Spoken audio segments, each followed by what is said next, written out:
Hello students, welcome again to this channel English at your finger tips.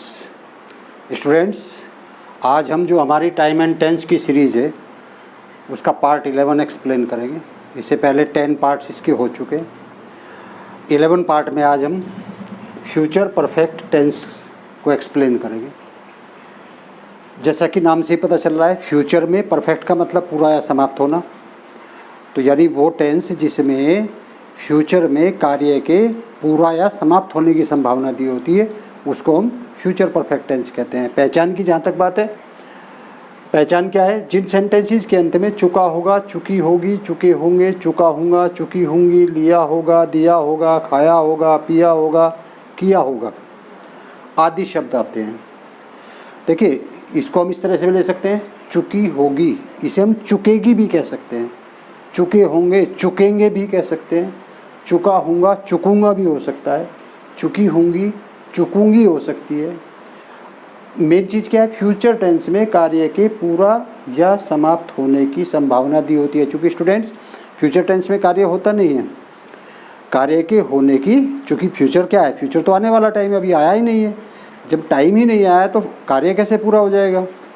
तो time नहीं आया है लेकिन आने वाले टाइम में कार्य के पूरा या समाप्त होने की पॉसिबिलिटी दी होगी, कार्य के पूरा या समाप्त होने की संभावना दी होगी, तो उन सेंटेंसेस को हम फ्यूचर परफेक्ट टेंस कहते हैं। फिर से एक बार देख लें, सेंटेंसेस के अंत में चुका होगा, चुकी होगी, चुके होंगे, चुका होगा, चुकी होंगी, लिया होगा, दिया होगा, खाया होगा, पिया होगा, किया होगा आदि शब्द आते हैं।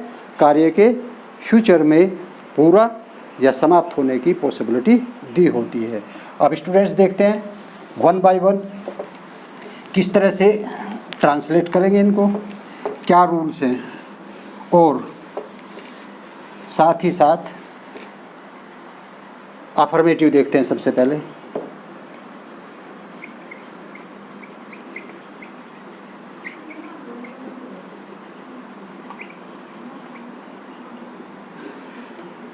स्टूडेंट्स, इन सेंटेंसेस में विल हैव और शैल हैव का यूज़ किया जाता है। शैल हैव का प्रयोग करते हैं हम फर्स्ट पर्सन के साथ, यानी आई और वी के साथ हम शैल हैव का यूज़ करते हैं, और सेकंड और थर्ड पर्सन के साथ हम विल हैव का यूज़ करते हैं। यानी यहाँ भी सिंगुलर और प्लूरल मैटर नहीं करता है, सिंगुलर और प्लूरल काउंट नहीं होता है, केवल फर्स्ट पर्सन, सेकंड पर्सन और थर्ड पर्सन काउंट होता है। तो हम क्या करेंगे? सब्जेक्ट, और सब्जेक्ट के साथ फिर विल या शैल। सब्जेक्ट के अकॉर्डिंग यदि वो फर्स्ट पर्सन है यानी आई और वी है तो हम शैल लगाएंगे, सेकंड पर्सन, थर्ड पर्सन यदि कोई है तो हम विल लगाएंगे, और उसके बाद have. Third form of the verb, present perfect में भी थर्ड फॉर्म लगी थी, पास्ट परफेक्ट में भी थर्ड फॉर्म लगी थी, और यहाँ फ्यूचर परफेक्ट में भी थर्ड फॉर्म लगेगी, plus object, remaining part, full stop. तो ये इसकी फॉर्मेशन हो जाएगी अफर्मेटिव सेंटेंस। अफर्मेटिव सेंटेंसेस को हम पॉजिटिव भी कहते हैं, जिनमें किसी स्टेटमेंट को एक्सेप्ट कर लिया जाता है। तो सब्जेक्ट, विल या सेल, उसके साथ हैव, वर्ब की थर्ड फॉर्म, ऑब्जेक्ट और रिमेनिंग पार्ट। तो हम ये कह सकते हैं कि सब्जेक्ट के अकॉर्डिंग विल हैव या शैल हैव, और उसके साथ थर्ड फॉर्म लगाते हैं। देखिए एक एग्जाम्पल से, वह कल इस समय तक यहाँ पहुँच चुका होगा। अब देखिए क्या हो जाएगा? सब्जेक्ट है ही, और ही के साथ विल हैव। रीच्ड, या हम अराइव्ड भी कर सकते हैं, तो वी विल हैव अराइव्ड कर लीजिए। हेयर, वह यहाँ पहुँच चुका कल इस समय तक, तो क्या हो जाएगा? By this time tomorrow. Students, future tense में तक के लिए हम बाई का प्रयोग करते हैं, और पास्ट टेंस में हमने तक के लिए किसका प्रयोग किया था? टिल। तो पास्ट टेंस में तक के लिए टिल समय दिया होता है, समय तक के लिए टिल का प्रयोग किया जाता है, और फ्यूचर टेंस में उस तक के लिए बाई का प्रयोग किया जाता है। और पास्ट टेंस में कल के लिए यस्टरडे यूज होता है, फ्यूचर टेंस में टुमारो यूज होता है, और परसों के लिए पास्ट टेंस में डे बिफोर यस्टरडे होता है, जबकि फ्यूचर में डे आफ्टर टुमारो। तो कल इस समय तक, बाई दिस टाइम टुमारो, तो ये ध्यान रखेंगे बाई का यूज होगा। इसी तरह से उसने गाना समाप्त कर लिया होगा, तो क्या हो जाएगा? She will have finished singing. अब देखें स्टूडेंट्स, ऊपर जो आपका सेंटेंस दिया वह कल इस समय तक यहाँ पहुँच चुका होगा, यानी कार्य कल होगा, और कल इस समय तक कार्य के पूरा या समाप्त होने की संभावना व्यक्त की गई है। उसने गाना समाप्त कर लिया होगा, तो अभी कार्य नहीं हुआ है, फ्यूचर में होगा, और उसके भी गाना समाप्त करने की पॉसिबिलिटी। तो फ्यूचर टेंस में कार्य होता नहीं है, बल्कि कार्य के होने की संभावना होती है। इसलिए यहाँ हम विल हैव और शैल हैव का प्रयोग कर रहे हैं। दूसरा, कुछ सेंटेंसेस जैसे आपने पास्ट परफेक्ट टेंस में देखा था कि उसमें दो कार्यों का होना पाया जाता है, तो इस टेंस में भी कभी कभी सेंटेंस में दो कार्यों का होना पाया जाता है, और उन दो कार्यों में से एक कार्य के पहले समाप्त होने की संभावना होती है और दूसरे कार्य के बाद में समाप्त होने की संभावना होती है। अब स्टूडेंट्स, चूँकि कार्य होता ही नहीं है, तो इसमें जनरली जो है आफ्टर का प्रयोग नहीं होता है। जनरली किसका प्रयोग होता है? बिफोर का प्रयोग होता है। तो इस कंडीशन में जो हमारी फॉर्मेशन होती है वो क्या होती है? वो इस तरह से होती है कि जो कार्य पहले समाप्त होने की संभावना है, जो कार्य पहले समाप्त होने की संभावना है, उसको तो हम फ्यूचर परफेक्ट में नहीं विल हैव शैल हैव लगा करके वर्ब की थर्ड फॉर्म लगाएंगे, और जो कार्य बाद में होने की संभावना है उसको हम सिंपल प्रेजेंट टेंस में या प्रेजेंट इंडेफिनिट टेंस में वर्ब की फर्स्ट फॉर्म में एस या एस लगा करके बनाते हैं। देखिए फॉर्मेशन, सब्जेक्ट विल या shall have, third form object remaining part before, और यहाँ क्या हो जाएगा? सब्जेक्ट वर्ब की फर्स्ट फॉर्म एस या E S, object remaining part. ये सबऑर्डिनेट क्लोज कौन सा कार्य है? बाद में समाप्त। और ये प्रिंसिपल क्लोज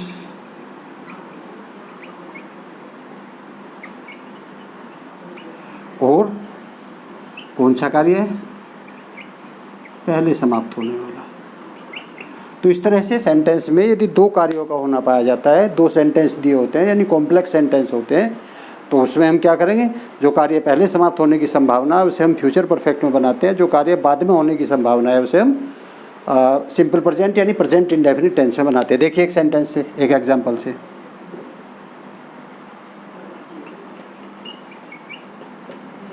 आपके आने से पहले मैं स्नान कर चुकूँगा। आपके आने से पहले मैं स्नान कर चुकूँगा। अब देखिए इसमें दो कार्य हैं, एक तो ये है, एक ये है। दोनों में से हुआ कोई सा नहीं है, दोनों के होने की संभावना, लेकिन ये पहले समाप्त होगा, ये बाद में होगा। तो जो पहले समाप्त होगा उसको हम फ्यूचर परफेक्ट टेंस में, तो क्या हो जाएगा? आई, और आई के साथ हम क्या लगाएंगे? Shall have. I shall have bath before you, चूँकि प्लूरल है इसलिए फर्स्ट फॉर्म लगेगी, एस या एस नहीं लगेगा। I shall have bath before you come. इसी तरह से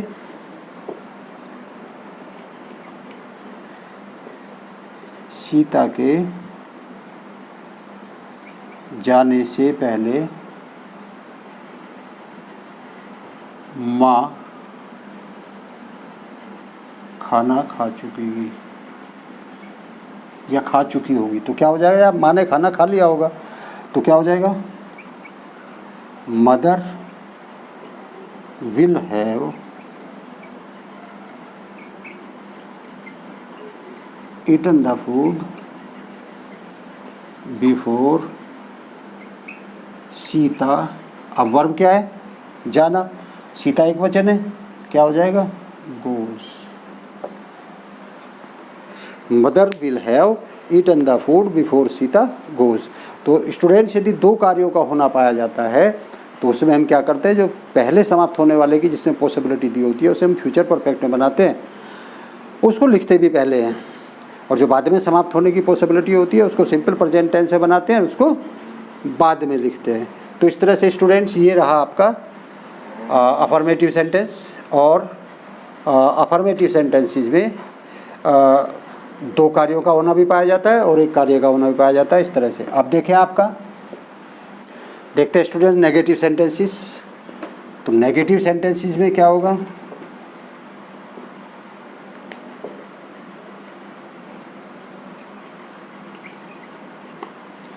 नेगेटिव सेंटेंसेस में विल और हैव और शैल और हैव के बीच में हम नोट का प्रयोग करते हैं। यदि यानी विल नोट हैव यदि वो सेकंड पर्सन और थर्ड पर्सन का सब्जेक्ट है, शैल नोट हैव यदि वो फर्स्ट पर्सन का सब्जेक्ट है, तो हमारी फॉर्मेशन क्या हो जाएगी, फॉर्मेशन हो जाएगी सब्जेक्ट,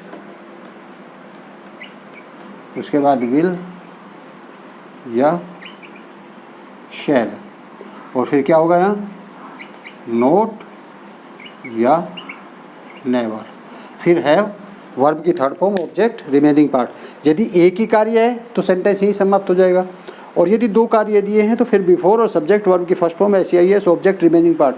और स्टूडेंट्स यदि दो कार्यों का दिया होना है तो हम पहले ही जो क्लोज है उसी को नेगेटिव बनाते हैं, दूसरी क्लोज को नेगेटिव नहीं बनाते हैं, दूसरी को एज इट इज रखते हैं।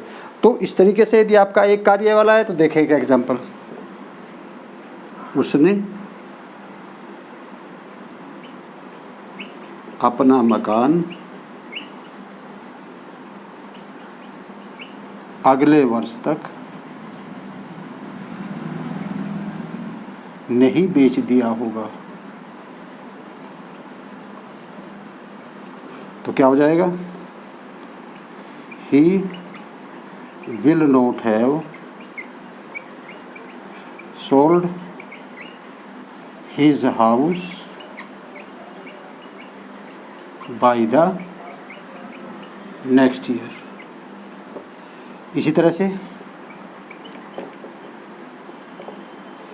आपने पहले ही यह खबर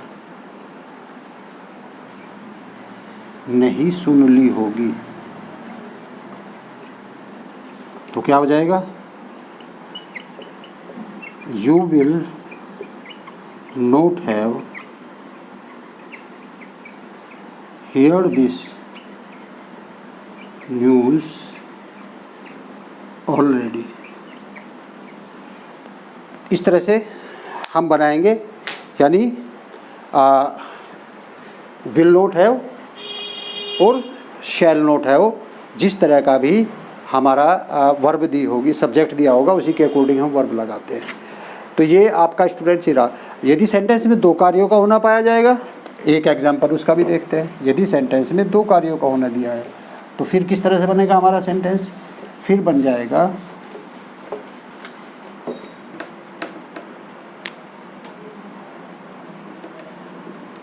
मेरे स्टेशन पहुंचने से पहले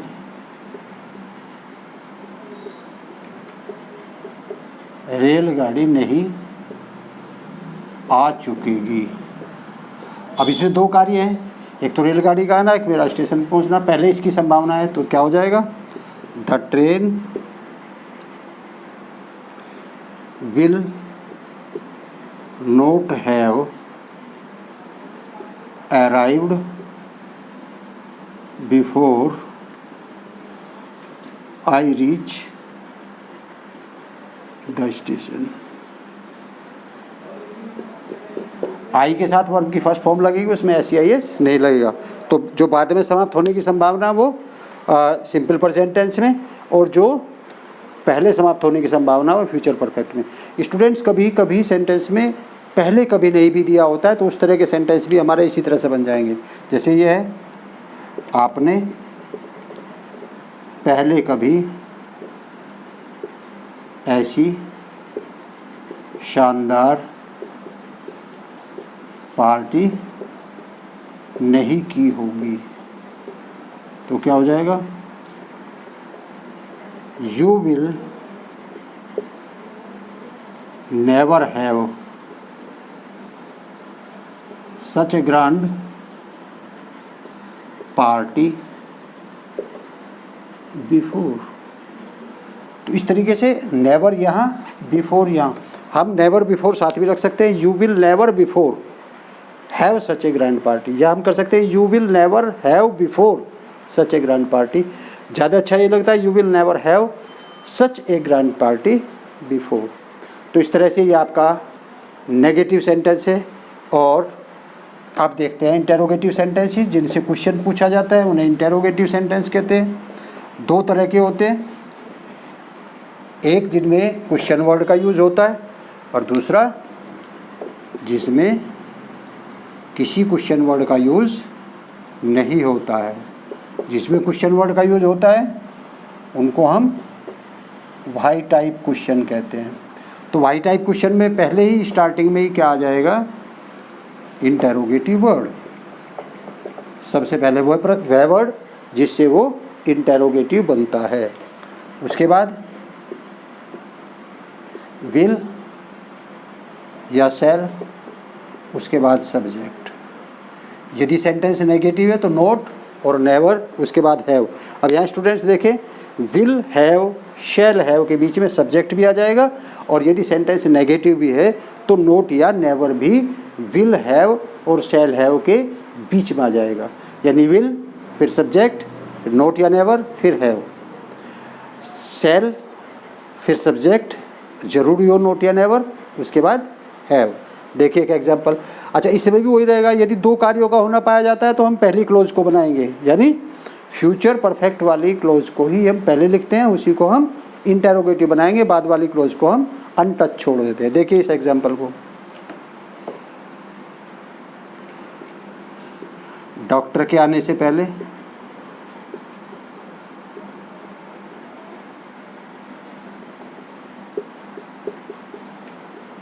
रोगी ने दवा क्यों नहीं ली होगी।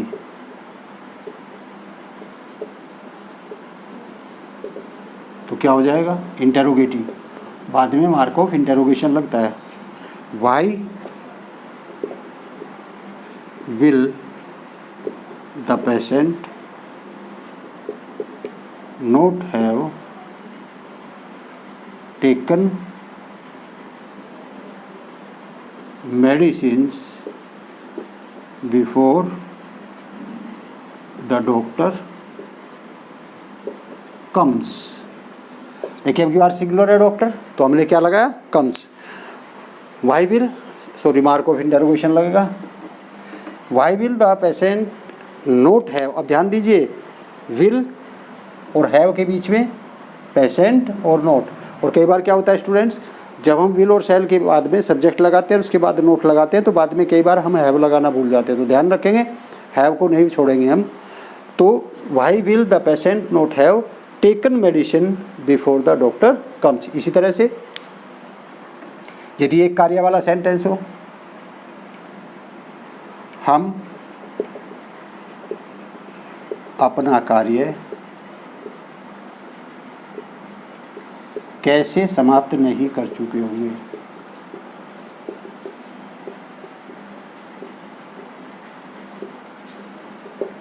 तो स्टूडेंट्स, ये इंटरोगेटिव वर्ड क्योंकि इसी से क्वेश्चन बना है। यदि इसको हटा दें तो हम अपना कार्य समाप्त नहीं कर चुके होंगे, नेगेटिव सेंटेंस रह जाएगा। तो पहले इसी की इंग्लिश लिखते हैं, क्या हो जाएगा, हाउ, और सब्जेक्ट क्या है, हम, तो क्या आ जाएगा, shall. How shall we not have finished our work। How shall we not have finished our work. तो इस तरह स्टूडेंट्स एक कार्य वाला सेंटेंस है तो, और दो कार्य सेंटेंस है तो, इस तरह से हम इसको बना देंगे। अब हमारा दूसरा आता है टैग टाइप क्वेश्चन, जिसमें किसी क्वेश्चन वर्ड का यूज़ नहीं होता बल्कि सेंटेंस के शुरू में क्या दिया होता है, और जिनके शुरू में क्या दिया होता है उनके साथ हम व्हाट का प्रयोग नहीं करते हैं, सीधा क्या कर देते हैं, शुरू में ही विल या शैल लगा देते हैं, और विल और शैल लगा करके व्हाट का काम भी ये करते हैं और इंटेरोगेटिव का भी करते हैं। तो विल और शैल शुरू में आ जाएगा, उसके बाद सब्जेक्ट, फिर नोट या नेवर, फिर हैव। वर्ब की third form object, remaining part. यदि एक ही कार्य है तो सेंटेंस यही फिनिश हो जाएगा, यही मार्क ऑफ इंटेरोगेशन लग जाएगा आपका, यदि एक ही सेंटेंस में एक ही कार्य का होना पाया जाता है। यदि सेंटेंस में दो कार्यों का होना पाया जाता है तो बिफोर सब्जेक्ट वर्ब की first form SEIS, object remaining part, और बाद में मार्क ऑफ इंटेरोगेशन। देखे जैसे ये है, क्या उन्होंने अभी तक मैच नहीं जीत लिया होगा।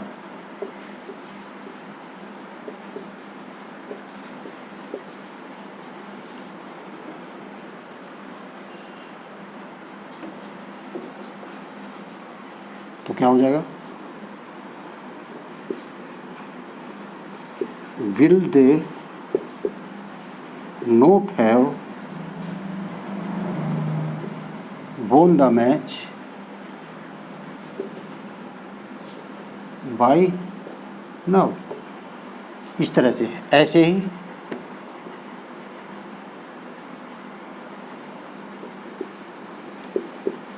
क्या अगले सप्ताह तक हम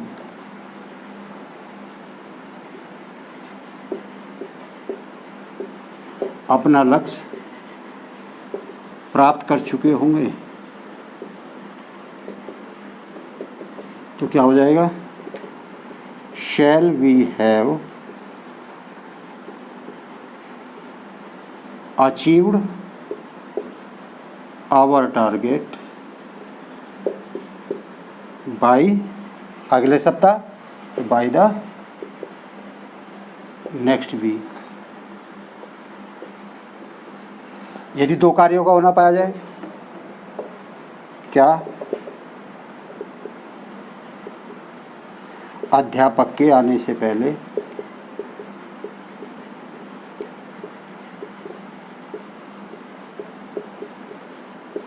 चपरासी ने घंटी बजा दी होगी।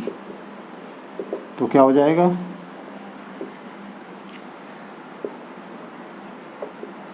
will the peon have rung the bell before the teacher comes। तो इस तरह से यदि दो कार्यों का होना पाया जाता है तो, और एक कार्य का होना पाया जाता है, इस तरह से हम इस टेंस को बनाते हैं। स्टूडेंट्स, इस टेंस का यूज़ कहाँ किया जाता है, इस टेंस का यूज उस कंडीशन में किया जाता है जब सेंटेंस में फ्यूचर में किसी कार्य के पूरा या समाप्त होने की संभावना दी होती है, वहाँ उस कंडीशन में हम इस टेंस का यूज़ करते हैं। तो ये था आपका फ्यूचर परफेक्ट टेंस, एक कार्य वाले सेंटेंस भी, दो कार्य वाले सेंटेंस भी। स्टूडेंट्स, यदि आपको मेरी वीडियो पसंद आए तो प्लीज़ लाइक, शेयर और सब्सक्राइब ज़रूर करें, ताकि आने वाली वीडियोस की आपको नोटिफिकेशन टाइम से प्राप्त होता रहे। अपने साथियों के साथ जितना ज़्यादा से ज़्यादा इसको शेयर कर सकते हैं आप, उतना शेयर करिए, ताकि आपके साथी भी इसका अधिक से अधिक लाभ उठा सके। मिलते हैं नेक्स्ट वीडियो में। Thank you.